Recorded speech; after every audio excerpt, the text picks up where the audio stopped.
ಶ್ರೀ ತರಳುಬಾಳು ಜಗದ್ಗುರು ವಿದ್ಯಾಸಂಸ್ಥೆ ಸಿರಿಗೆರೆ ಇದರ ಆಶ್ರಯದಲ್ಲಿ ನಡೆಯುತ್ತಿರುವ ಮಹಾತ್ಮಾಜಿ ಪ್ರೌಢಶಾಲೆ ಪಾಳ ಮುಂಡಗೋಡು ತಾಲೂಕು. ಈ ಶಾಲೆಯಲ್ಲಿ ವೈ.ಜಿ. ಶಿವಪ್ರಕಾಶ್ ಆದ ನಾನು ವಿಜ್ಞಾನ ಸಹಶಿಕ್ಷಕನಾಗಿ ಕಾರ್ಯನಿರ್ವಹಿಸುತ್ತಿದ್ದೇನೆ. ವಿದ್ಯಾರ್ಥಿಗಳು, ಇವತ್ತಿನ ದಿನ 10ನೇ ತರಗತಿಯ ಅಧ್ಯಾಯವಾಗಿರ್ತಕ್ಕಂಥ ಕಾರ್ಬನ್ ಮತ್ತು ಅದರ ಸಂಯುಕ್ತಗಳು ಈ ಒಂದು ಪ್ರಸ್ತುತ ಪಾಠದ ಕುರಿತು ಚರ್ಚಿಸೋಣ. ವಿದ್ಯಾರ್ಥಿಗಳು, ಈ ಒಂದು ಪ್ರಸ್ತುತ ಪಾಠದಲ್ಲಿ ಭಾಗ 1ರಲ್ಲಿ ಚರ್ಚಿಸಬೇಕಾಗಿರುವ ಕಲಿಕಾಂಶಗಳೆಂದರೆ ಕಾರ್ಬನ್. ಈ ಕಾರ್ಬನ್ನಿನ ದೈನಂದಿನ ಜೀವನದಲ್ಲಿ ಕಾರ್ಬನ್ನಿನ ಪ್ರಾಮುಖ್ಯತೆ ಮೊದಲನೇದು. ಅದೇ ರೀತಿ ಎರಡನೇದು ಕಾರ್ಬನ್ನಿನ ಒಂದು ಪರಮಾಣು ಸಂಯೋಜನೆ, ಅಂದರೆ ಕಾರ್ಬನ್ ಒಂದು ಟೆಟ್ರಾವೆಲೆಂಟ್ ಧಾತು, ಅದರ ಬಗ್ಗೆ ವಿವರಣೆ, ಹಾಗೂ ಈ ಒಂದು ಕಾರ್ಬನ್ನಿನ ಕೆಟನೀಕರಣ, ಅದೇ ರೀತಿ ಕೆಲವು ಕಾರ್ಬನ್ನಿನ ಸಹವೇಲೆನ್ಸಿ ಬಂಧ, ಕೆಲವು ಧಾತು ಮತ್ತು ಸಂಯುಕ್ತಗಳಾಗಿರ್ತಕ್ಕಂಥ nitrogen, oxygen, nitrogen, methane, ethane, ethene ಈ ಒಂದು ಸಂಯುಕ್ತಗಳ ಮತ್ತು ಧಾತುಗಳ ಎಲೆಕ್ಟ್ರಾನ್ ಚುಕ್ಕೆ ಸೂತ್ರ. ಅದೇ ರೀತಿ ಈ ಪರ್ಯಾಪ್ತ ಮತ್ತು ಅಪರ್ಯಾಪ್ತ ವಸ್ತುಗಳು ಅಂದ್ರೇನು, ಅದೇ ರೀತಿ ಹೈಡ್ರೋಕಾರ್ಬನ್ನುಗಳಲ್ಲಿ ಮುಖ್ಯವಾಗಿ ಮೀಥೇನ್, ಇವುಗಳನ್ನು ಕುರಿತು ಚರ್ಚಿಸೋಣ ಮಕ್ಕಳೇ. ಅದೇ ರೀತಿ ಕ್ರಿಯಾ ಗುಂಪುಗಳು ಹಾಗೂ ಹೈಡ್ರೋಕಾರ್ಬನ್ನುಗಳ ಕೆಲವು ಹೈಡ್ರೋಕಾರ್ಬನ್ನುಗಳ ಅಣುಸೂತ್ರ ಮತ್ತು ರಚನಾ ಸೂತ್ರ, ಕ್ರಿಯಾ ಗುಂಪುಗಳು ಮತ್ತು ಅನುರೂಪ ಶ್ರೇಣಿ, ಈ ಒಂದು ಕಲಿಕಾಂಶಗಳನ್ನು ಕುರಿತು ಚರ್ಚಿಸೋಣ. ವಿದ್ಯಾರ್ಥಿಗಳು, ಮೊದಲಿಗೆ ಒಂದು ವೇಳೆ ಕಾರ್ಬನ್ ಹೊಂದಿರುವ ಸಂಯುಕ್ತವನ್ನು ನಾವು ಸುಟ್ಟಾಗ ಕಪ್ಪಾಗುತ್ತದೆ ಏಕೆ? ಈ ಕಾರ್ಬನ್ ಹೊಂದಿರತಕ್ಕಂಥ ಸಂಯುಕ್ತವನ್ನು, ಯಾವುದನ್ನೇ ಸಂಯುಕ್ತವನ್ನು ಸುಟ್ಟಾಗ ಒಂದು ಕಪ್ಪು ಮಸಿ ಅಥವಾ ಕಪ್ಪು ಬೂದಿ ಉಂಟಾಗುತ್ತೆ. ಏಕೆ ಅಂದರೆ ಬಹುತೇಕ ಎಲ್ಲ ಕಾರ್ಬನ್ ಸಂಯುಕ್ತಗಳಿಂದ ಮಾಡಲ್ಪಟ್ಟಿರೋದ್ರಿಂದ, ಎಲ್ಲವೂ ಸಹ ಕಾರ್ಬನ್ ಸಂಯುಕ್ತಗಳು, ಕಾರ್ಬನ್ ಮತ್ತು ಹೈಡ್ರೋಕಾರ್ಬನ್ಗಳನ್ನು ಹೊಂದಿರೋದ್ರಿಂದ ಅವುಗಳನ್ನು ಸುಟ್ಟಾಗ ಅದು ಕಪ್ಪಾಗುತ್ತದೆ. ವಿದ್ಯಾರ್ಥಿಗಳು, ಈಗ ದೈನಂದಿನ ಜೀವನದಲ್ಲಿ ಕಾರ್ಬನ್ನಿನ ಬಳಕೆ ಅಂದರೆ ಕಾರ್ಬನ್ನಿನ ಪ್ರಾಮುಖ್ಯತೆ, ಆಹಾರ, ಬಟ್ಟೆ, ಔಷಧಿಗಳು, ಪುಸ್ತಕಗಳು, ಹೀಗೆ ಹಲವಾರು ವಸ್ತುಗಳೆಲ್ಲ ಕಾರ್ಬನ್ನಿಂದ ಆಗಿರುತ್ತೆ. ಆಹಾರ ತಯಾರಿಕೆಯಲ್ಲಾಗಿರ್ಬೋದು, ಬಟ್ಟೆ, ಔಷಧಿ, ಈ ಪುಸ್ತಕಗಳ ತಯಾರಿಕೆಯಲ್ಲಿ ಕಾರ್ಬನ್ನನ್ನು ಕಚ್ಚಾ ವಸ್ತುವಾಗಿ ಬಳಕೆ ಮಾಡ್ತಾರೆ. ಹಾಗೆ ಎಲ್ಲ ಜೀವಿಗಳ ರಚನೆಗಳು ಕಾರ್ಬನ್ ಆಧಾರಿತ ಆಗಿದ್ದಾವೆ. ನಮ್ಮ ದೇಹದಲ್ಲೂ ಸಹ ಕಾರ್ಬನ್ ಡೈಆಕ್ಸೈಡ್ ರೂಪದಲ್ಲಿ ನಮ್ಮ ದೇಹದೊಳಗಡೆ ಕಾರ್ಬನ್ನು ಇರುತ್ತೆ. ಭೂಮಿಯ ತೊಗಟೆ ಮತ್ತು ವಾತಾವರಣದಲ್ಲಿರುವ ಕಾರ್ಬನ್ ಪ್ರಮಾಣ ತೀರಾ ಕಡಿಮೆ.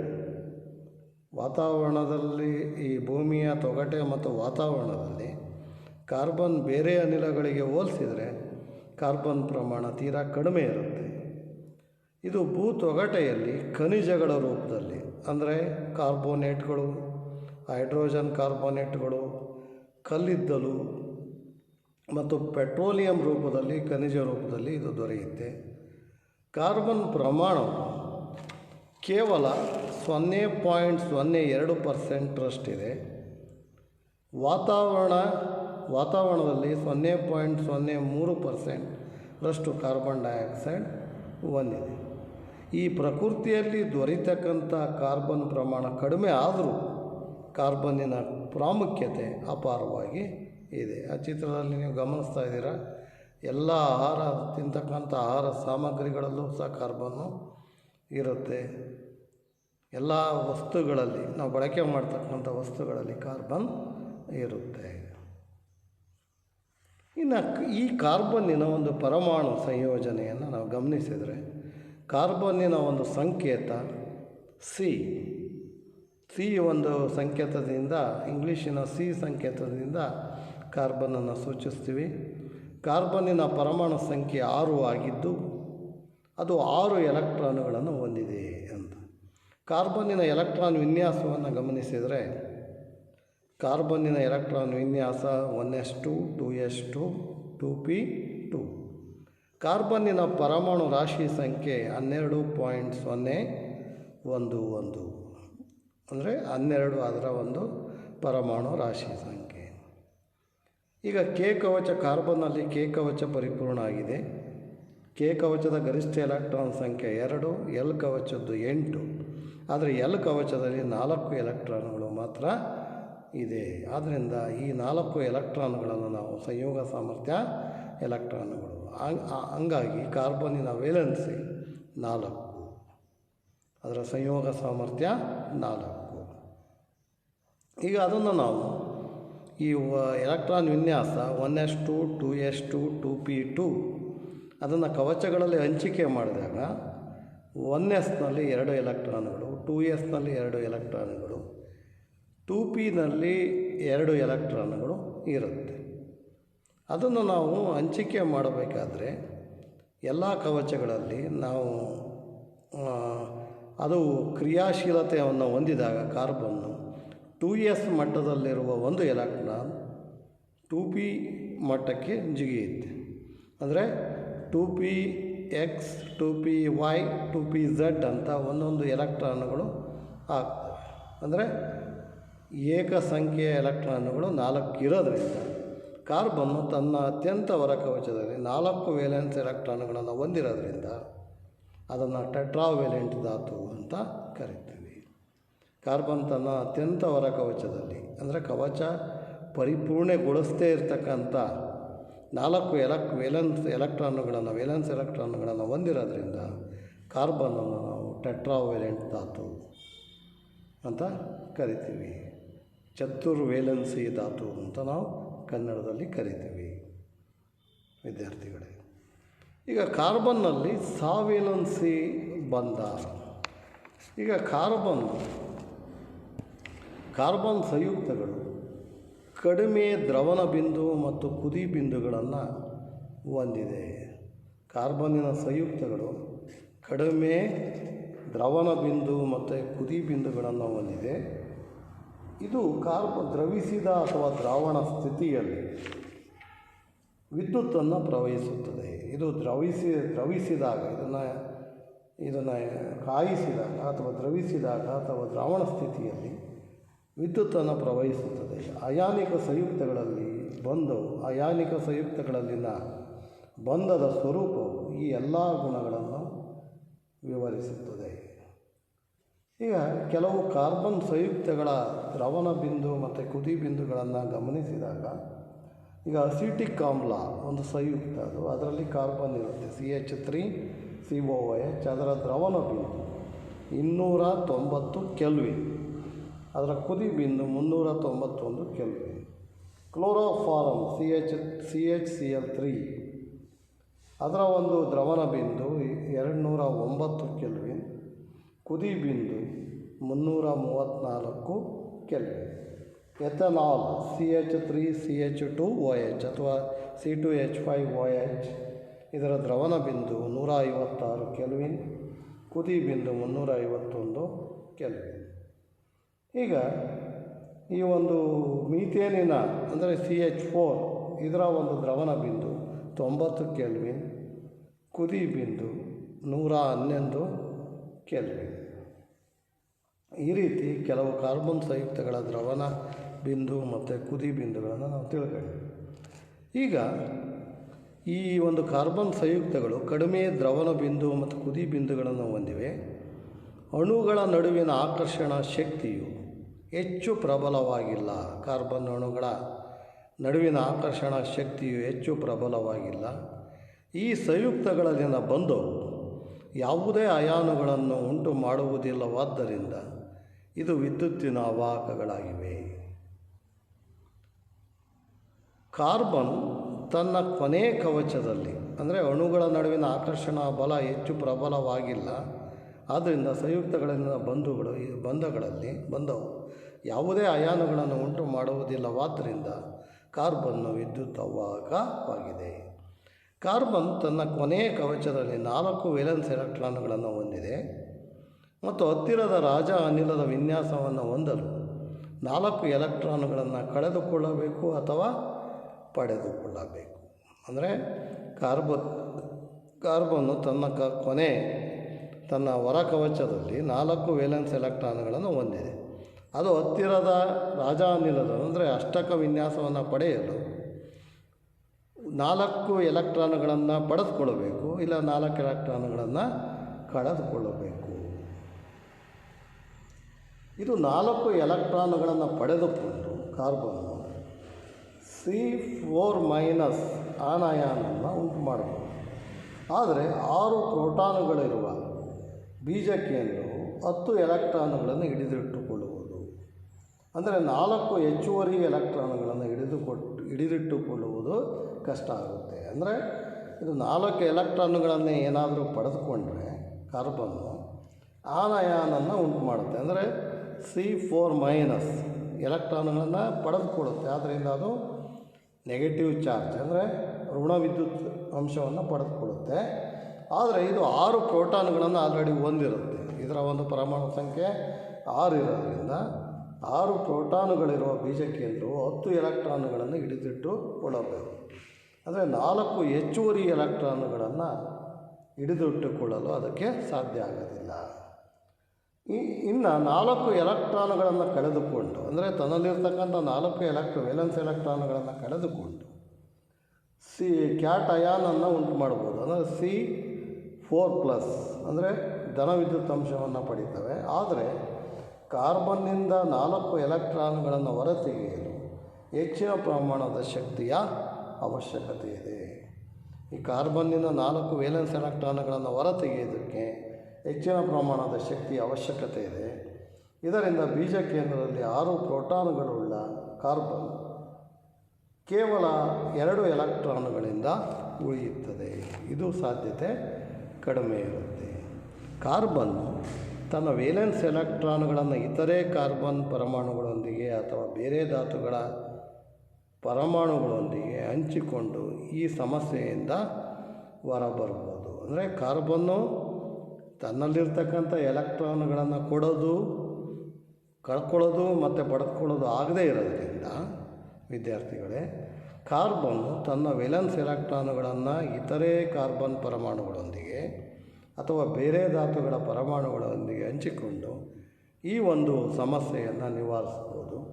ಕೇವಲ ಕಾರ್ಬನ್ ಅಷ್ಟೇ ಅಲ್ಲದೆ ಇನ್ನೂ ಅನೇಕ ಧಾತುಗಳು ಸಹ ಇದೇ ರೀತಿ ಎಲೆಕ್ಟ್ರಾನ್ಗಳನ್ನು ಹಂಚಿಕೊಂಡು ಅಣುಗಳನ್ನು ಉಂಟು ಮಾಡ್ತವೆ.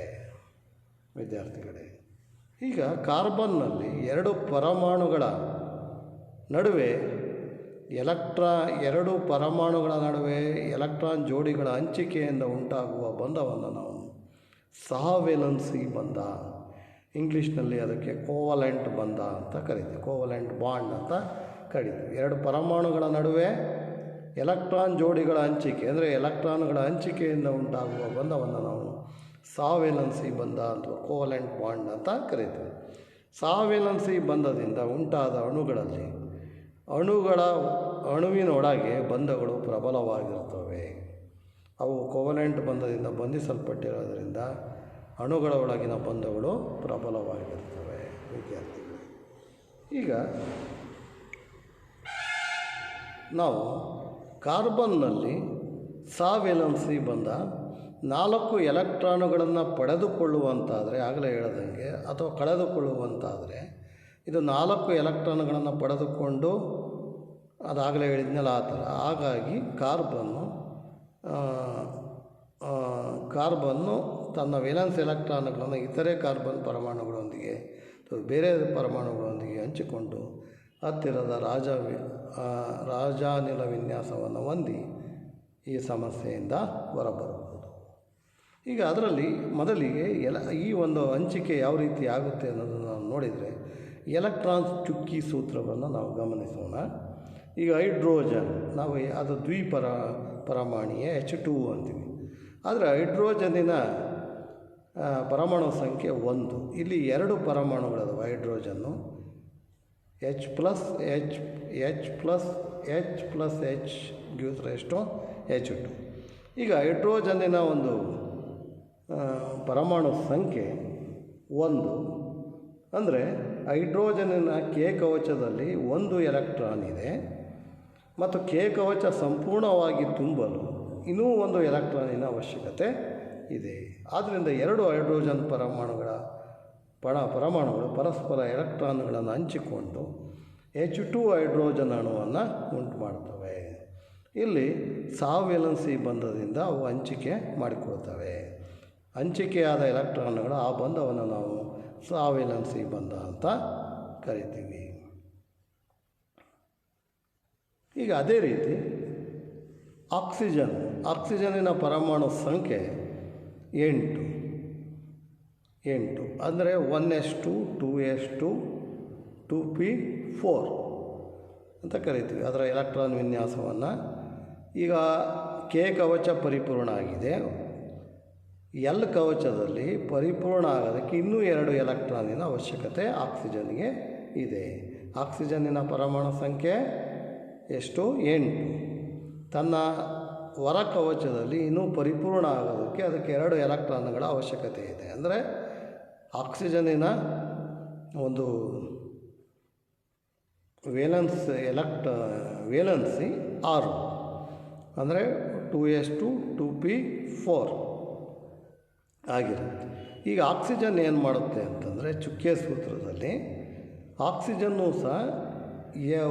ಆಕ್ಸಿಜನ್ನು ತನ್ನ ಕವಚವನ್ನು ಪರಿಪೂರ್ಣಗೊಳಿಸೋದಕ್ಕೆ ಇನ್ನೂ 2 ಎಲೆಕ್ಟ್ರಾನಿನ ಅವಶ್ಯಕತೆ ಇರೋದ್ರಿಂದ ಇದು ಏನು ಮಾಡುತ್ತೆ ಅಂತಂದರೆ 2 ಆಕ್ಸಿಜನ್ ಪರಮಾಣುಗಳು ಪರಸ್ಪರ ಎಲೆಕ್ಟ್ರಾನ್ಗಳನ್ನು ಹಂಚಿಕೊಂಡು ಆಕ್ಸಿಜನ್ ಅಣುವನ್ನು ಉಂಟು ಮಾಡ್ತವೆ. ಅಂದರೆ 2 ಆಕ್ಸಿಜನ್ ಪರಮಾಣುಗಳ ನಡುವೆ ದ್ವಿಬಂಧ ಏರ್ಪಡುತ್ತೆ. ಹೈಡ್ರೋಜನ್ ಪರಮಾಣುಗಳ ನಡುವೆ ಏಕಬಂಧ ಉಂಟಾಗುತ್ತೆ. ಏಕಬಂಧ ಮತ್ತು ದ್ವಿಬಂಧ ಮತ್ತು ತ್ರಿಬಂಧ ಅಂದರೆ 2 ಅನುಕ್ರಮ ಕಾರ್ಬನ್ ಪರಮಾಣುಗಳ ನಡುವೆ ಒಂದು ಜೊತೆ ಪರಮಾಣುಗಳು ಇದ್ದರೆ ಅದನ್ನು ಏಕಬಂಧ ಅಂತ ಕರಿತೀವಿ. ಒಂದು ಜೊತೆ ಎಲೆಕ್ಟ್ರಾನ್ಗಳು ಇದ್ದರೆ ಅದನ್ನು ಏಕಬಂಧ ಅಂತ ಕರಿತೀವಿ. 2 ಅನುಕ್ರಮ ಪರಮಾಣುಗಳ ನಡುವೆ 2 ಜೊತೆ ಎಲೆಕ್ಟ್ರಾನ್ಗಳು ಹಂಚಿಕೆಯಾಗಿದ್ದರೆ ಅದನ್ನು ನಾವು ದ್ವಿಬಂಧ ಅಂತ ಕರಿತೀವಿ. ವಿದ್ಯಾರ್ಥಿಗಳೇ, 2 ಅನುಕ್ರಮ ಕಾರ್ಬನ್ ಪರಮಾಣುಗಳ ನಡುವೆ 3 ಜೊತೆ ಎಲೆಕ್ಟ್ರಾನ್ಗಳು ಹಂಚಿಕೆಯಾಗಿದ್ದರೆ ಅದನ್ನು ನಾವು ತ್ರಿಬಂಧ ಅಂತ ಕರಿತೀವಿ. ಇಲ್ಲಿ ಆಕ್ಸಿಜನ್ ಪರಮಾಣುಗಳ ನಡುವೆ ದ್ವಿಬಂಧ ಏರ್ಪಟ್ಟಿದೆ. ಹೈಡ್ರೋಜನ್ ಪರಮಾಣುಗಳ ನಡುವೆ ಏಕಬಂಧ ಏರ್ಪಟ್ಟಿದೆ. ಅದೇ ಥರ ನೈಟ್ರೋಜನನ್ನು ಗಮನಿಸಿದಾಗ ನಮಗೆ ನೈಟ್ರೋಜನ್ನಿನ ಪರಮಾಣು ಸಂಖ್ಯೆ 7. ಈ ಒಂದು ನೈಟ್ರೋಜನ್ನಿನ ಎಲೆಕ್ಟ್ರಾನ್ ವಿನ್ಯಾಸವನ್ನು ಗಮನಿಸಿದರೆ 1s2 2s2 2p3 ಅಂದರೆ ಇದರ ಹೊರಕವಚದಲ್ಲಿ ವೇಲೆನ್ಸ್ ಎಲೆಕ್ಟ್ರಾನ್ಗಳು 5 ಇದೆ. ಇದಕ್ಕೆ ಕವಚ ಪರಿಪೂರ್ಣ ಆಗೋದಕ್ಕೆ 2s2 2p3 ಕವಚ ಪರಿಪೂರ್ಣ ಆಗೋದಕ್ಕೆ ಇನ್ನೂ 3 ಎಲೆಕ್ಟ್ರಾನ್ಗಳ ಅವಶ್ಯಕತೆ ಇದೆ. ಆದ್ದರಿಂದ ಅದೇನು ಮಾಡುತ್ತೆ, 2 ನೈಟ್ರೋಜನ್ ಪರಮಾಣುಗಳು ಪರಸ್ಪರ ಎಲೆಕ್ಟ್ರಾನ್ಗಳನ್ನು ಹಂಚಿಕೊಂಡು 8 ನೈಟ್ರೋಜನ್ ಅಣುವನ್ನು ಉಂಟು ಮಾಡುತ್ತೆ. ಈ ನೈಟ್ರೋಜನ್ ಪರಮಾಣುಗಳ ನಡುವೆ ತ್ರಿಬಂಧ ಏರ್ಪಡುತ್ತೆ. ವಿದ್ಯಾರ್ಥಿಗಳೇ, ಅದೇ ರೀತಿ ಮೀಥೇನ್. ಈಗ ಇದರಲ್ಲಿ 2 ಕಾರ್ಬನ್ ಪರಮಾಣು ಮತ್ತು ಬೇರೆ ಇನ್ನೊಂದು ಪರಮಾಣು ಹೈಡ್ರೋಜನ್ ಪರಮಾಣು ಸೇರಿದೆ. ವಿದ್ಯಾರ್ಥಿಗಳೇ, ಈಗ ಹೈಡ್ರೋಜನ್ನಿನ ಪರಮಾಣು ಸಂಖ್ಯೆ 1, ಕಾರ್ಬನ್ನಿನ ಪರಮಾಣು ಸಂಖ್ಯೆ 6. ಅಂದರೆ ಇವೆರಡರ ನಡುವೆ ಎಲೆಕ್ಟ್ರಾನ್ಗಳ ಹಂಚಿಕೆಯಾಗಿ 2 ತಮ್ಮ ಕವಚವನ್ನು ಪರಿಪೂರ್ಣಗೊಳಿಸ್ಕೊಳ್ತವೆ. ಹೇಗೆ ಅಂದರೆ ಇಲ್ಲಿ ಗಮನಿಸ್ಬೋದು ನೀವು, ಹೈಡ್ರೋಜನಿನ ಹೊರಕವಚದಲ್ಲಿ 1 ಎಲೆಕ್ಟ್ರಾನ್ ಇದೆ. ಅದಕ್ಕೆ ಕವಚ ಪರಿಪೂರ್ಣ ಆಗೋದಕ್ಕೆ ಇನ್ನೂ 1 ಎಲೆಕ್ಟ್ರಾನಿನ ಅವಶ್ಯಕತೆ ಇದೆ. ಅದೇ ರೀತಿ ಕಾರ್ಬನ್ನಲ್ಲಿ ಅದರ ಒಂದು ಪರಮಾಣು ಸಂಖ್ಯೆ 6, ಅದರ ಒಂದು ಕವಚ ಪರಿಪೂರ್ಣ ಆಗೋದಕ್ಕೆ ಇನ್ನೂ 4 ಎಲೆಕ್ಟ್ರಾನ್ಗಳ ಅವಶ್ಯಕತೆ ಇದೆ. ಆದ್ದರಿಂದ 2 ಪರಮಾಣುಗಳ ನಡುವೆ, ಕಾರ್ಬನ್ ಮತ್ತು ಹೈಡ್ರೋಜನ್ ಪರಮಾಣುಗಳ ನಡುವೆ ಎಲೆಕ್ಟ್ರಾನುಗಳ ಹಂಚಿಕೆ ಆಗುತ್ತೆ. ಅಂದರೆ ಯಾವ ರೀತಿ ಆಗುತ್ತೆ ಅಂದರೆ, ಹೈಡ್ರೋಜನ್ನು 4 ಪರಮಾಣುಗಳಿದ್ದಾವೆ CH4. ಅವು ತನ್ನಲ್ಲಿರ್ತಕ್ಕಂಥ 4 ಪರಮಾಣುಗಳನ್ನು ಯಾವುದಕ್ಕೆ ಕಾರ್ಬನ್ನಿಗೆ ಕೊಡುತ್ತೆ. ಕಾರ್ಬನ್ನು 4 ಎಲೆಕ್ಟ್ರಾನ್ಗಳನ್ನು ಪಡ್ಕೊಂಡು 8 ಆಗುತ್ತೆ. ಅದೇ ರೀತಿ ಕಾರ್ಬನ್ನು ತನ್ನ ವೇಲೆನ್ಸ್ ಎಲೆಕ್ಟ್ರಾನ್ಗಳಲ್ಲಿ 4 ಎಲೆಕ್ಟ್ರಾನ್ಗಳನ್ನು ಹೊಂದಿದೆ. ಆ 4 ಎಲೆಕ್ಟ್ರಾನ್ಗಳನ್ನು ಹೈಡ್ರೋಜನ್ ಜೊತೆ ಶೇರ್ ಮಾಡುತ್ತೆ. ಆವಾಗ ಅವೆರಡರ ಕವಚ ಪರಿಪೂರ್ಣ ಆಗುತ್ತೆ. ಈ ರೀತಿ ಮೀಥೇನಿನ ಈ ಚಿತ್ರದಲ್ಲಿ ಗಮನಿಸೋ ರೀತಿ ವಿದ್ಯಾರ್ಥಿಗಳೇ, ಮೀಥೇನಿನ ಎಲೆಕ್ಟ್ರಾನ್ ಚುಕ್ಕಿ ರಚನೆ ಉಂಟಾಗುತ್ತೆ. ಅದೇ ರೀತಿ ಈಥೇನಿನ ಎಲೆಕ್ಟ್ರಾನ್ ಚುಕ್ಕಿ ರಚನೆಯನ್ನು ಗಮನಿಸಿದರೆ, ಈಥೇನ್ನಲ್ಲಿ ಈಥೇನಿನ ಅಣುಸೂತ್ರ C2H6. ಅಂದರೆ ಇದರಲ್ಲಿ ಕಾರ್ಬನ್ನ 2 ಪರಮಾಣುಗಳಿದ್ದಾವೆ, ಹೈಡ್ರೋಜನ್ನು 6 ಪರಮಾಣುಗಳಿದ್ದಾವೆ. ಅವು ತಮ್ಮ ಜೊತೆ ಎಲೆಕ್ಟ್ರಾನ್ಗಳ ಹಂಚಿಕೆಯನ್ನು ಉಂಟು ಮಾಡ್ತವೆ. ಈಗ ನೋಡಿ, ಮೊದಲ ಕಾರ್ಬನ್ ಪರಮಾಣುವಿನೊಂದಿಗೆ 3 ಹೈಡ್ರೋಜನ್ ಪರಮಾಣುಗಳು, ಅದೇ ರೀತಿ ಇನ್ನೊಂದು ಕಾರ್ಬನ್ ಪರಮಾಣುವಿನೊಂದಿಗೆ 3 ಹೈಡ್ರೋಜನ್ ಪರಮಾಣುಗಳು ಎಲೆಕ್ಟ್ರಾನ್ಗಳ ಒಂದು ಹಂಚಿಕೆಯನ್ನು ಮಾಡಿಕೊಳ್ತವೆ. 2 ಹೈಡ್ರೋಜನ್ ಪರಮಾಣು ಅಂತಂದರೆ ಅವುಗಳ ನಡುವೆ ಆವಾಗ ಎಲೆಕ್ಟ್ರಾನ್ಗಳ ಹಂಚಿಕೆಯಿಂದ ಕವಚವನ್ನು ಪರಿಪೂರ್ಣಗೊಳಿಸ್ಕೊಳ್ತವೆ. ಅದನ್ನು ನೀವು ಈಥೇನಿನ ಎಲೆಕ್ಟ್ರಾನ್ ಚುಕ್ಕೆ ರಚನೆಯನ್ನು ನೀವು ಚಿತ್ರದಲ್ಲಿ ಗಮನಿಸ್ತಾ ಇದ್ದೀರ ವಿದ್ಯಾರ್ಥಿಗಳೇ. ಅದೇ ರೀತಿ ಈಥೀನ್ ಅಂತಂದರೆ ಅದರ ಅಣುಸೂತ್ರ C2H4. ಇದರಲ್ಲೂ ಸಹ 2 ಕಾರ್ಬನ್ ಪರಮಾಣುಗಳಿದ್ದಾವೆ, 4 ಹೈಡ್ರೋಜನ್ ಪರಮಾಣುಗಳಿದ್ದಾವೆ. ಅವು ತಮ್ಮಲ್ಲಿರುವ ಎಲೆಕ್ಟ್ರಾನ್ಗಳನ್ನು ಹಂಚಿಕೆ ಮಾಡಿಕೊಂಡು ಕವಚವನ್ನು ಪರಿಪೂರ್ಣಗೊಳಿಸ್ತವೆ. ಈ ರೀತಿ ಈಥೇನಿನ ಎಲೆಕ್ಟ್ರಾನ್ ಚುಕ್ಕಿ ರಚನೆ ಆಗುತ್ತೆ. ಅದನ್ನು ನೀವು ಚಿತ್ರದಲ್ಲಿ ಗಮನಿಸ್ತಾ ಇದ್ದೀರಾ ವಿದ್ಯಾರ್ಥಿಗಳು. ಇನ್ನು ಮೀಥೇನ್ ಅಂತಕ್ಕಂಥದ್ದು ಕಾರ್ಬನ್ನಿಂದ ಉಂಟಾದ ಅತ್ಯಂತ ಸರಳ ಸಂಯುಕ್ತ. ಕಾರ್ಬನ್ನಿಂದ ಉಂಟಾಗಿರ್ತಕ್ಕಂಥ ಅತ್ಯಂತ ಸರಳ ಸಂಯುಕ್ತ. ಇದರ ಒಂದು ಮೀಥೇನಿನ ಅಣುಸೂತ್ರ CH4. ಮೀಥೇನನ್ನು ವ್ಯಾಪಕವಾಗಿ ಇಂಧನವಾಗಿ ಬಳಸ್ತಾರೆ. ಇದನ್ನು ಇಂಧನವಾಗಿ ವ್ಯಾಪಕವಾಗಿ ಬಳಸ್ತಾರೆ. ಇದು ಜೈವಿಕ ಅನಿಲ ಮತ್ತು ಸಂಪೀಡಿತ ನೈಸರ್ಗಿಕ ಅನಿಲಗಳ ಪ್ರಮುಖ ಘಟಕ. ಜೈವಿಕ ಅಂತಂದರೆ ಗೋಬರ್ ಗ್ಯಾಸ್ಗಳಲ್ಲಿ ಮೀಥೇನು ಪ್ರಮುಖವಾಗಿರ್ತಕ್ಕಂಥ ಅನಿಲ. ಸಂಪೀಡಿತ ನೈಸರ್ಗಿಕ ಅನಿಲ ಅಂದರೆ ಕಾಂಜುಗೇಟೆಡ್ ನೈಟ್ರೋಜನ್ ಗ್ಯಾಸ್ ಅಂತೀವಿ. ಈ ಅಡಿಗೆ ಸಿಲಿಂಡ್ರ್ಗಳಲ್ಲಿ ಮತ್ತು ಈ ಚಿತ್ರದಲ್ಲಿ ಗಮನಿಸ್ತಾ ಇದ್ದೀರ, ಆಟೋ ಗ್ಯಾಸ್ಗಳಲ್ಲಿ ಸಂಪೀಡಿತ ನೈಸರ್ಗಿಕ ಅನಿಲವನ್ನು ಬಳಕೆ ಮಾಡ್ತಾರೆ. ಇದರಲ್ಲಿ ಮೀಥೇನು ಪ್ರಮುಖವಾದ ಘಟಕ ಅನಿಲವಾಗಿದೆ. ಇನ್ನು ಕೆಟನೀಕರಣ ಅಂತಂದರೆ, ಈಗ ನಾವು ಈ ಒಂದು 2 ಪರಮಾಣುಗಳ ನಡುವೆ ಎಲೆಕ್ಟ್ರಾನ್ ಜೋಡಿ ಹಂಚಿಕೆಯಿಂದ ಉಂಟಾದ ಇಂಥ ಬಂಧಗಳನ್ನು ನಾವು ಸಾವೇಲೆನ್ಸಿ ಬಂಧ ಅಂತೀವಿ ಅಂತ ಹೇಳಿದೆ. ಸಾವೇಲೆನ್ಸಿ ಬಂಧದಿಂದ ಉಂಟಾದ ಅಣುಗಳಲ್ಲಿ ಪ್ರಬಲವಾಗಿರ್ತವೆ. ಆದರೆ ಅಂತರಾಣ್ವಿಕ ಬಲವು ತುಂಬ ಕಡಿಮೆ ಇರುತ್ತೆ. ಇದರಿಂದಾಗಿ ಸಂಯುಕ್ತಗಳ ದ್ರವಣ ಬಿಂದು ಮತ್ತು ಕುದಿ ಬಿಂದುಗಳು ಕಡಿಮೆ ಇರ್ತವೆ. ಈ ಒಂದು ಎಲೆಕ್ಟ್ರಾನ್ಗಳ ಹಂಚಿಕೆಯಿಂದ ಉಂಟಾಗಿರ್ತಕ್ಕಂಥ ಬಂಧದಲ್ಲಿ ಅಂತರಾಣ್ವಿಕ ಬಲ ಕಡಿಮೆ ಇರೋದರಿಂದ ಆ ಸಂಯುಕ್ತಗಳ ದ್ರವಣ ಬಿಂದು ಮತ್ತು ಕುದಿ ಬಿಂದು ಕಡಿಮೆಯಾಗಿರುತ್ತೆ. ಪರಮಾಣುಗಳ ನಡುವೆ ಎಲೆಕ್ಟ್ರಾನ್ ಹಂಚಿಕೆ ಆಗುವುದರಿಂದ ಮತ್ತು ಯಾವುದೇ ವಿದ್ಯುದಾವೇಶಯುಕ್ತ ಕಣಗಳು ಉಂಟಾಗದಿರುವುದರಿಂದ ಸಾವೇಲೆನ್ಸಿ ಸಂಯುಕ್ತಗಳು ಸಾಮಾನ್ಯವಾಗಿ ವಿದ್ಯುತ್ತಿನ ದುರ್ಬಲ ವಾಹಕಗಳಾಗಿರ್ತವೆ ವಿದ್ಯಾರ್ಥಿಗಳೇ. ಇನ್ನು ಕಾರ್ಬನ್ನಿನ ಈ ಒಂದು ಪರಿವರ್ತನೀಯ ಸ್ವಭಾವವನ್ನು ಗಮನಿಸಿದರೆ ನಾವು ಅದರಲ್ಲಿ ಕಾರ್ಬನ್ನು ಅದನ್ನು ನಾವು ಕೆಟನೀಕರಣ ಅಂತ ಕರಿತೀವಿ. ಕಾರ್ಬನ್ನು ಇತರೆ ಕಾರ್ಬನ್ ಪರಮಾಣುಗಳೊಂದಿಗೆ ಬಂಧಗಳನ್ನು ಏರ್ಪಡಿಸಿಕೊಂಡು ಬೃಹತ್ ಅಣುಗಳನ್ನು ಉಂಟು ಮಾಡುವ ಕಾರ್ಬನ್ನಿನ ಈ ಗುಣವನ್ನು ನಾವು ಕೆಟನೈಸೇಷನ್ ಅಂತ ಕರೀತೀವಿ. ಕಾರ್ಬನ್ನು ಇತರೆ ಕಾರ್ಬನ್ ಪರಮಾಣುಗಳೊಂದಿಗೆ ಬಂಧವನ್ನು ಏರ್ಪಡಿಸಿಕೊಂಡು ಬೃಹತ್ ಅಣುಗಳನ್ನು ಉಂಟು ಮಾಡುವ ಕಾರ್ಬನ್ನಿನ ಗುಣವನ್ನು ನಾವು ಕೆಟನೀಕರಣ ಅಂತ ಕರಿತೀವಿ. ಇದು ಕಾರ್ಬನ್ನಿನ ಒಂದು ಅನನ್ಯ ಗುಣವಾಗಿದೆ. ಈ ಸಂಯುಕ್ತಗಳು ಕಾರ್ಬನ್ನ ನೇರ ಸರಪಳಿ, ಕವಲು ಸರಪಳಿ ಮತ್ತು ಉಂಗುರಾಕಾರದ ಜೋಡಣೆಗಳನ್ನು ಹೊಂದಿರ್ತವೆ. ನೀವು ಚಿತ್ರದಲ್ಲಿ ಗಮನಿಸ್ತಾ ಇದ್ದೀರ ವಿದ್ಯಾರ್ಥಿಗಳೇ. ನೇರ ಸರಪಳಿ ಅಂದರೆ ಕಾರ್ಬನ್ಗಳು ನೇರವಾಗಿ ಸಂಯೋಜನೆ ಆಗಿರೋದು, ಕಾರ್ಬನ್ನುಗಳು ಅಲ್ಲಲ್ಲೇ ಬ್ರಾಂಚಸ್ ಆಗಿರೋದು ಕವಲು ಸರಪಳಿ. ಈ ಉಂಗುರಾಕೃತಿಯಲ್ಲಿ ಇರ್ತಕ್ಕಂಥದ್ದು ಕಾರ್ಬನ್ಗಳ ಒಂದು ಜೋಡಣೆ, ಅದನ್ನು ನಾವು ಉಂಗುರ ಸರಪಳಿ ಅಂತ ಕರಿತೀವಿ. ಅದನ್ನು ನೀವು ಚಿತ್ರದಲ್ಲಿ ಗಮನಿಸ್ತಾ ಇದ್ದೀರ ವಿದ್ಯಾರ್ಥಿಗಳು. ಈಗ ಈ ಕಾರ್ಬನ್ಗಳಲ್ಲಿ ಈ ಒಂದು ಕಾರ್ಬನ್ ಪರಮಾಣುಗಳ ನಡುವೆ ಕೇವಲ ಏಕಬಂಧವಿದ್ದರೆ ಅಂಥ ಕಾರ್ಬನ್ ಸಂಯುಕ್ತಗಳನ್ನು ನಾವು ಪರ್ಯಾಪ್ತ ಅಂತ ಕರಿತೀವಿ. ಈ ಕಾರ್ಬನ್ ಸಂಯುಕ್ತಗಳಲ್ಲಿ ಕಂಡುಬರುವಷ್ಟು ಪ್ರಮಾಣದಲ್ಲಿ ಕೆಟನೀಕರಣ ಗುಣವನ್ನು ಇತರ ಯಾವುದೇ ಧಾತುಗಳು ತೋರ್ಪಡಿಸೋದಿಲ್ಲ. ಕಾರ್ಬನ್ನಿನ ವೇಲೆನ್ಸಿ 4.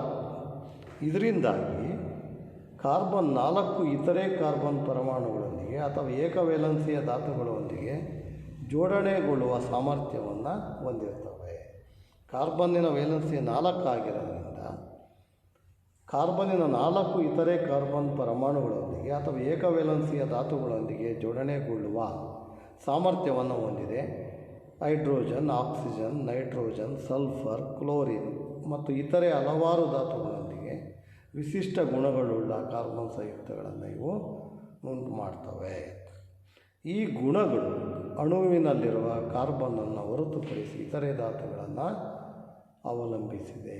ಅಂದರೆ ಕಾರ್ಬನ್ನು ತನ್ನ ಕಾರ್ಬನ್ ಸಂಯುಕ್ತಗಳನ್ನು ಅಷ್ಟೇ ಅಲ್ಲದೆ ಬೇರೆ ಧಾತುಗಳೊಂದಿಗೆ ಹೈಡ್ರೋಜನ್, ಆಕ್ಸಿಜನ್, ನೈಟ್ರೋಜನ್ ಮತ್ತು ಸಲ್ಫರ್, ಕ್ಲೋರಿನ್ನಂಥ ಹಲವಾರು ಧಾತುಗಳೊಂದಿಗೆ ವಿಶಿಷ್ಟ ಗುಣಗಳುಳ್ಳ ಕಾರ್ಬನ್ ಸಂಯುಕ್ತಗಳನ್ನು ಉಂಟು ಮಾಡ್ತವೆ. ಆ ಗುಣಗಳು ಅಣುವಿನಲ್ಲಿರುವ ಕಾರ್ಬನ್ನನ್ನು ಹೊರತುಪಡಿಸಿ ಇತರೆ ಧಾತುಗಳನ್ನು ಅವಲಂಬಿಸಿವೆ. ಕಾರ್ಬನ್ ಇತರೆ ಧಾತುಗಳೊಂದಿಗೆ ಉಂಟಾಗುವ ಬಂಧಗಳು ಸಾಕಷ್ಟು ಪ್ರಬಲವಾಗಿರ್ತವೆ. ಈ ಸಂಯುಕ್ತಗಳನ್ನು ಹೆಚ್ಚು ಸ್ಥಿರವಾಗಿರುವಂತೆ ಮಾಡುತ್ತವೆ. ಕಾರ್ಬನ್ನು ಪ್ರಬಲ ಬಂಧಗಳನ್ನು ಉಂಟು ಮಾಡಲು ಕಾರಣ ಏನಂದರೆ ಅದರ ಗಾತ್ರ ಚಿಕ್ಕದಾಗಿರುತ್ತೆ. ಇದು ಹಂಚಿಕೊಂಡ ಎಲೆಕ್ಟ್ರಾನ್ಗಳು ಪರಮಾಣು ಬೀಜ ಕೇಂದ್ರವು ಪ್ರಬಲವಾಗಿ ಹಿಡಿದಿಟ್ಟುಕೊಳ್ಳುವಂತೆ ಮಾಡುತ್ತೆ. ಆದ್ದರಿಂದ ಇದು ದೊಡ್ಡ ಪರಮಾಣುಗಳನ್ನು ಹೊಂದಿರುವ ಧಾತುಗಳು ಉಂಟು ಮಾಡುವ ಬಂಧಗಳು ದುರ್ಬಲವಾಗಿರ್ತವೆ.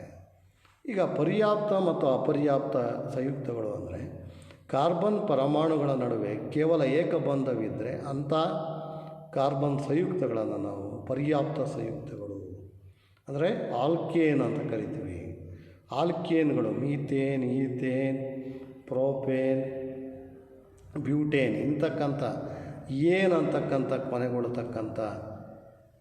ಏನಂತಕ್ಕಂಥ ಒಂದು ರಸ್ವರೂಪದಿಂದ ಕೊನೆಗೊಳ್ತಕ್ಕಂಥ ಧಾತುಗಳನ್ನು ನಾವು ಆಲ್ಕೇನ್ಗಳು ಅಂತೀವಿ. ಇವು ಏಕಬಂಧವನ್ನು ಹೊಂದಿರ್ತವೆ. ಇಲ್ಲಿ ನೀವು ಚಿತ್ರದಲ್ಲಿ C2H6 ಈಥೇನನ್ನು ಗಮನಿಸ್ತಾ ಇದ್ದೀರಾ.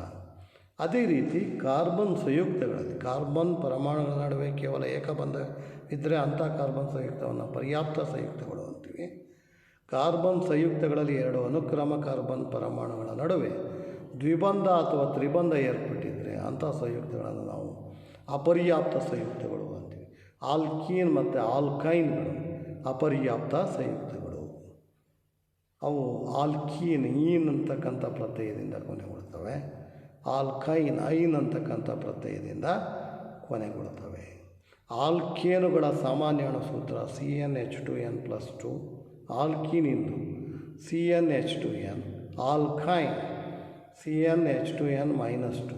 n ಅಂದರೆ ಕಾರ್ಬನ್ ಪರಮಾಣುಗಳ ಸಂಖ್ಯೆ. ಅಂದರೆ ಆಲ್ಕೇನ್ನಲ್ಲಿ ಕಾರ್ಬನ್ ಪರಮಾಣುಗಳ ಹೈಡ್ರೋಜನ್ ಪರಮಾಣುಗಳು ಕಾರ್ಬನ್ ಪರಮಾಣುಗಳಿಗಿಂತ 2 ಜಾಸ್ತಿ ಇರ್ತವೆ. ಆಲ್ಕೀನ್ನಲ್ಲಿ ಹೈಡ್ರೋಜನ್ ಪರಮಾಣುಗಳು ಕಾರ್ಬನ್ ಪರಮಾಣುಗಳಿಗಿಂತ 2 ಇರ್ತವೆ. ಇನ್ನು ಆಲ್ಕೈನ್ನಲ್ಲಿ ಹೈಡ್ರೋಜನ್ ಪರಮಾಣುಗಳ ಸಂಖ್ಯೆ ಕಾರ್ಬನ್ ಪರಮಾಣುಗಳ ಸಂಖ್ಯೆಗಿಂತ 2 ಕಡಿಮೆ ಇರ್ತವೆ. ಇಷ್ಟು. ಈಗ ವಿದ್ಯಾರ್ಥಿಗಳೇ, ಹೈಡ್ರೋಕಾರ್ಬನ್ಗಳು ಅದರ ಹೆಸರೇ ಸೂಚಿಸುವಂತೆ ಹೈಡ್ರೋ ಅಂದರೆ ಹೈಡ್ರೋಜನ್ ಮತ್ತು ಕಾರ್ಬನ್ಗಳು. ಕಾರ್ಬನ್ ಮತ್ತು ಹೈಡ್ರೋಜನ್ಗಳನ್ನು ಮಾತ್ರ ಹೊಂದಿರುವ ಕಾರ್ಬನ್ ಸಂಯುಕ್ತಗಳನ್ನು ನಾವು ಹೈಡ್ರೋಕಾರ್ಬನ್ಗಳು ಅಂತ ಕರಿತೀವಿ. ಕಾರ್ಬನ್ನು ಮತ್ತು ಹೈಡ್ರೋಜನ್ಗಳನ್ನು ಹೊಂದಿರತಕ್ಕಂಥ ಕಾರ್ಬನ್ನು ಹೈಡ್ರೋಜನ್ಗಳನ್ನು ಮಾತ್ರ ಹೊಂದಿರುವ ಕಾರ್ಬನ್ ಸಂಯುಕ್ತಗಳನ್ನು ನಾವು ಹೈಡ್ರೋಕಾರ್ಬನ್ಗಳು ಅಂತ ಕರಿತೀವಿ ವಿದ್ಯಾರ್ಥಿಗಳೇ. ಇವುಗಳಲ್ಲಿ ಪರ್ಯಾಪ್ತ ಹೈಡ್ರೋಕಾರ್ಬನ್ಗಳನ್ನು ನಾವು ಆಲ್ಕೇನ್ಗಳು ಅಂತ ಕರಿತೀವಿ. ಒಂದು ಅಥವಾ ಒಂದಕ್ಕಿಂತ ಹೆಚ್ಚು ದ್ವಿಬಂಧ ಹೊಂದಿರುವ ಅಪರ್ಯಾಪ್ತ ಹೈಡ್ರೋಕಾರ್ಬನ್ಗಳನ್ನು ನಾವು ಆಲ್ಕೀನ್ಗಳು ಅಂತ ಕರಿತೀವಿ. ಒಂದು ಅಥವಾ ಒಂದಕ್ಕಿಂತ ಹೆಚ್ಚು ತ್ರಿಬಂಧವನ್ನು ಹೊಂದಿರುವ ಧಾತುಗಳನ್ನು ನಾವು ಆಲ್ಕೈನ್ಗಳು ಅಂತ ಕರಿತೀವಿ. ಎರಡು ಅನುಕ್ರಮ ಕಾರ್ಬನ್ ಪರಮಾಣುಗಳ ನಡುವೆ ಏಕಬಂಧ ಚಿತ್ರದಲ್ಲಿ ಗಮನಿಸ್ತಾ ಇದ್ದರೆ ಅದನ್ನು ನಾವು ಆಲ್ಕೇನ್ಗಳು ಅಂತೀವಿ. ಎರಡು ಅನುಕ್ರಮ ಕಾರ್ಬನ್ ಪರಮಾಣುಗಳ ದ್ವಿಬಂಧ ಇದ್ದರೆ ಅದನ್ನು ಆಲ್ಕೀನ್ಗಳು ಅಂತೀವಿ. ಎರಡು ಅನುಕ್ರಮ ಕಾರ್ಬನ್ ಪರಮಾಣುಗಳ ನಡುವೆ 3 ಧಾತುಗಳು 3 ಎಲೆಕ್ಟ್ರಾನ್ಗಳು ಇದ್ದರೆ ಅದನ್ನು ತ್ರಿಬಂಧ ಅಂತೀವಿ. ಅವನ್ನು ನಾವು ಆಲ್ಕೈನ್ಗಳು ಅಂತ ಕರಿತೀವಿ ವಿದ್ಯಾರ್ಥಿ. ಕಾರ್ಬನ್ ಮತ್ತು ಹೈಡ್ರೋಜನ್ ಹೊಂದಿರುವ ಪರ್ಯಾಪ್ತ ಸಂಯುಕ್ತಗಳ ಅಣುಸೂತ್ರ ಮತ್ತು ರಚನಾ ವಿನ್ಯಾಸವನ್ನು ನಾವು ಗಮನಿಸೋಣ. ಕಾರ್ಬನ್ ಪರಮಾಣುಗಳ ಸಂಖ್ಯೆ 1 ಮೀಥೇನ್ CH4 ಅದರ ಅಣುಸೂತ್ರ. ಮೀಥೇನಿನ ಅಣುಸೂತ್ರ CH4. ಅದರ ರಚನಾ ಸೂತ್ರವನ್ನು ನೀವು ಗಮನಿಸ್ಬೋದು ವಿದ್ಯಾರ್ಥಿ. ಸಿಗೆ 4 ಹೈಡ್ರೋಜನ್ ಪರಮಾಣುಗಳು ಜೋಡಣೆ ಆಗಿವೆ. ಅದೇ ರೀತಿ ಕಾರ್ಬನ್ ಪರಮಾಣುಗಳ ಸಂಖ್ಯೆ 2 ಈಥೇನ್ C2H6 ಆಲ್ಕೇನ್. ಇದು 2 ಕಾರ್ಬನ್ ಪರಮಾಣುಗಳ ನಡುವೆ 6 ಹೈಡ್ರೋಜನ್ ಪರಮಾಣುಗಳು ಚಿತ್ರದಲ್ಲಿ ರಚನಾ ವಿನ್ಯಾಸದಲ್ಲಿ ಜೋಡಣೆ ಆಗಿದ್ದಾವೆ. ಅದನ್ನು ನೀವು ಗಮನಿಸ್ಬೋದು ವಿದ್ಯಾರ್ಥಿಗಳೇ. ಆದರೆ ಕಾರ್ಬನ್ ಪರಮಾಣುಗಳ ಸಂಖ್ಯೆ 3 ಪ್ರೊಪೇನ್ C3H8 ಅಂದರೆ 3 ಹೈಡ್ರೋಜನ್ ಪರಮಾಣುಗಳಿಗೆ ಕಾರ್ಬನ್ ಪರಮಾಣುಗಳಿಗೆ 3 ಕಾರ್ಬನ್ ಪರಮಾಣುಗಳಿಗೆ 8 ಹೈಡ್ರೋಜನ್ ಪರಮಾಣುಗಳು ಜೋಡಣೆ ಆಗಿದ್ದಾವೆ. ಕಾರ್ಬನ್ ಪರಮಾಣುಗಳ ಸಂಖ್ಯೆ 4 ಬ್ಯೂಟೇನ್ C4H10 ಅಂದರೆ 4 ಕಾರ್ಬನ್ ಪರಮಾಣುಗಳಿಗೆ 10 ಹೈಡ್ರೋಜನ್ ಪರಮಾಣುಗಳು ಜೋಡಣೆ ಆಗಿದ್ದಾವೆ. ಇನ್ನು ಪೆಂಟೇನ್ 5 C5H12 5 ಕಾರ್ಬನ್ ಪರಮಾಣುಗಳಿಗೆ 12 ಹೈಡ್ರೋಜನ್ ಪರಮಾಣುಗಳು ಜೋಡಣೆ ಆಗಿದ್ದಾವೆ. ಹೆಕ್ಸೇನ್ 6 C6H14 6 ಕಾರ್ಬನ್ ಪರಮಾಣುಗಳಿಗೆ 14 ಹೈಡ್ರೋಜನ್ ಪರಮಾಣುಗಳು ಜೋಡಣೆ ಆಗಿದ್ದಾವೆ. ಈ ಒಂದು ಕೋಷ್ಟಕವನ್ನು ನೀವು ಗಮನಿಸಿದರೆ ವಿದ್ಯಾರ್ಥಿಗಳೇ. ಇನ್ನು ರಚನಾ ಸಮಾಂಗಿಗಳು ಸ್ಟ್ರಕ್ಚರಲ್ ಐಸೋಮರ್ಸ್ ಅಂತ ಕರೀತಾರೆ. 2 ರಚನೆಗಳು ಒಂದೇ ಅಣುಸೂತ್ರವನ್ನು ಹೊಂದಿದ್ದು ಬೇರೆ ಬೇರೆ ರಚನಾ ವಿನ್ಯಾಸವನ್ನು ಹೊಂದಿರುವ ಸಂಯುಕ್ತಗಳನ್ನು ನಾವು ರಚನಾ ಸಮಾಂಗಿಗಳು ಅಂತ ಕರಿತೀವಿ. ಈ ಒಂದು ವಿದ್ಯಮಾನವನ್ನು ನಾವು ಸಮಾಂಗತೆ ಅಂತ ಕರಿತೀವಿ, ಐಸೋಮೆರಿಸಮ್ ಅಂತ ಕರಿತೀವಿ. ಅಂದರೆ 2 ರಚನೆಗಳು ಒಂದೇ ಅಣುಸೂತ್ರವನ್ನು ಹೊಂದಿರ್ತವೆ, ಆದರೆ ರಚನಾ ವಿನ್ಯಾಸದಲ್ಲಿ ಬೇರೆ ಬೇರೆ ಆಗಿರ್ತಕ್ಕಂಥ ಸಂಯುಕ್ತಗಳನ್ನು ನಾವು ರಚನಾ ಸಮಾಂಗಿಗಳು ಅಂತ ಕರಿತೀವಿ. ಉದಾಹರಣೆ ಬ್ಯೂಟೇನ್, ಅದರ ಅಣುಸೂತ್ರ ಒಂದೇ C4H10. ಎನ್ ಬ್ಯೂಟೇನ್ ಅಂದರೆ 4 ಹೈಡ್ರೋಜನ್ ಪರಮಾಣುಗಳಿಗೆ ಸರಣಿಯಲ್ಲಿ 4 ಕಾರ್ಬನ್ ಪರಮಾಣುಗಳಿಗೆ ಸರಣಿಯಲ್ಲಿ ಹೈಡ್ರೋಜನ್ ಪರಮಾಣುಗಳು ಜೋಡಣೆ ಆಗಿದ್ದಾವೆ. ಅದು ನಾರ್ಮಲ್ ಬ್ಯೂಟೇನ್. ಐಸೋಬ್ಯೂಟೇನ್ ಅಂದರೆ 4 ಕಾರ್ಬನ್ ಪರಮಾಣುಗಳಿಗೆ ಬ್ರಾಂಚಸಲ್ಲಿ ಹೈಡ್ರೋಜನ್ 10 ಹೈಡ್ರೋಜನ್ ಪರಮಾಣುಗಳು ಜೋಡಣೆ ಆಗಿದ್ದಾವೆ. ಇಂಥವು 2 ರಚನೆಗಳು ಒಂದೇ ಅಣುಸೂತ್ರವನ್ನು ಹೊಂದಿದ್ದಾವೆ, ಆದರೆ ಬೇರೆ ಬೇರೆ ರಚನಾ ವಿನ್ಯಾಸವನ್ನು ಹೊಂದಿರೋದ್ರಿಂದ ಈ ಸಂಯುಕ್ತಗಳನ್ನು ನಾವು ರಚನಾ ಸಮಾಂಗಿಗಳು ಅಂತ ಕರಿತೀವಿ. ಇನ್ನು ಉಂಗುರ ಸರಪಳಿ ಇರ್ತಕ್ಕಂಥ ಧಾತು. ಈಗ ನೇರ ಮತ್ತು ಕವಲು ಸರಪಣಿಗಳೊಂದಿಗೆ ಕೆಲವು ಸಂಯುಕ್ತಗಳಲ್ಲಿ ಕಾರ್ಬನ್ ಪರಮಾಣುಗಳು ಉಂಗುರಾಕೃತಿಯಲ್ಲಿ ಜೋಡಣೆಗೊಂಡಿವೆ. ಉದಾಹರಣೆಗೆ ಸೈಕ್ಲೋಹೆಕ್ಸೇನಿನ ಅಣುಸೂತ್ರ C6H12 ಅಂದರೆ ಅದರ ಒಂದು ಸಾಮಾನ್ಯ ಅಣುಸೂತ್ರ ಆಲ್ಕೀನ್ ಇರುತ್ತೆ CnH2n. ಈಗ ಇದರಲ್ಲಿ 6 ಕಾರ್ಬನ್ ಪರಮಾಣುಗಳ ನಡುವೆ 12 ಹೈಡ್ರೋಜನ್ ಪರಮಾಣುಗಳು ಉಂಗುರಾಕೃತಿಯಲ್ಲಿ ಜೋಡಣೆಗೊಂಡಿದ್ದಾವೆ. ಇವನ್ನ ನಾವು ಉಂಗುರ ಸರಪಳಿ ಹೊಂದಿರುವ ಸಂಯುಕ್ತಗಳು ಅಂತೀವಿ. ಅದೇ ರೀತಿ ಬೆಂಜಿನ್ 6 ಕಾರ್ಬನ್ ಪರಮಾಣುಗಳೊಂದಿಗೆ 6 ಹೈಡ್ರೋಜನ್ ಪರಮಾಣುಗಳು ಉಂಗುರಾಕೃತಿಯಲ್ಲಿ ಜೋಡಣೆಗೊಂಡಿವೆ. ಈ ರೀತಿ. ಇನ್ನು ಕ್ರಿಯಾ ಗುಂಪುಗಳು. ಈ ಕಾರ್ಬನ್ ಸಂಯುಕ್ತಗಳ ವಿಶಿಷ್ಟ ಗುಣಗಳಿಗೆ ಕಾರಣವಾಗುವ ಭಿನ್ನ ಜಾತಿಯ ಪರಮಾಣುಗಳ ಗುಂಪನ್ನು ನಾವು ಕ್ರಿಯಾ ಗುಂಪುಗಳು ಅಂತ ಕರಿತೀವಿ. ಅಂದರೆ ಕಾರ್ಬನ್ ಪರಮಾಣು ಸಂಯುಕ್ತಗಳ ವಿಶಿಷ್ಟ ಗುಣಗಳಿಗೆ ಕಾರಣವಾಗುವ ಭಿನ್ನ ಜಾತಿಯ ಪರಮಾಣುಗಳ ಗುಂಪನ್ನು ನಾವು ಕ್ರಿಯಾ ಗುಂಪುಗಳು ಅಂತ ಕರಿತೀವಿ. ಅವು ಅಂದರೆ ಭಿನ್ನ ಪರಮಾಣು, ಈ ಕ್ಲೋರಿನ್ನು ಬ್ರೋಮಿನ್. ಸಂಯುಕ್ತಗಳ ವರ್ಗ ಹ್ಯಾಲೋಜನ್, ಕ್ಲೋರೋ ಬ್ರೋಮೋ, ಇದು ಆಲ್ಕೇನು. ಕ್ರಿಯಾ ಗುಂಪಿನ ಅಣುಸೂತ್ರ ನಾವು ಗಮನಿಸಿದರೆ CH3 CCl4, ಅದೇ ರೀತಿ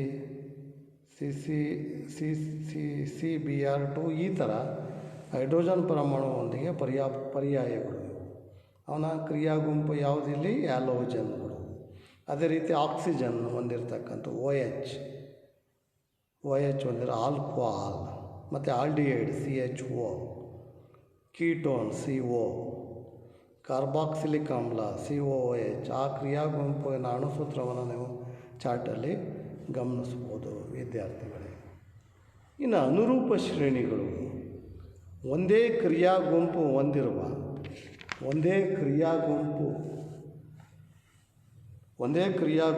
ಕಾರ್ಬನ್ ಸರಪಣಿಯಲ್ಲಿನ ಹೈಡ್ರೋಜನನ್ನು ಸ್ಥಾನಪಲ್ಲಟಗೊಳಿಸುವ ಸಂಯುಕ್ತಗಳ ಸರಣಿಯನ್ನು ನಾವು ಅನುರೂಪ ಶ್ರೇಣಿಗಳು, ಹೋಮೋಲಾಗಸ್ ಸೀರೀಸ್ ಅಂತ ಕರಿತೀವಿ. ಒಂದೇ ಕ್ರಿಯಾ ಗುಂಪು ಕಾರ್ಬನ್ ಸರಪಣಿಯಲ್ಲಿನ ಹೈಡ್ರೋಜನನ್ನು ಸ್ಥಾನಪಲ್ಲಟಗೊಳಿಸುವ ಸಂಯುಕ್ತಗಳ ಸರಣಿಯನ್ನು ನಾವು ಅನುರೂಪ ಶ್ರೇಣಿಗಳು ಅಂತ ಕರಿತೀವಿ. ಇಲ್ಲಿ ಎರಡು ಕ್ರಮಾನುಗತ ಸಂಯುಕ್ತಗಳ ನಡುವಿನ ವ್ಯತ್ಯಾಸ CH2 ಆಗಿರುತ್ತದೆ. ಈ ಸರಣಿಯ ಮೊದಲ ಸದಸ್ಯ ಈಥೀನನ್ನು ನೋಡ್ರಿ.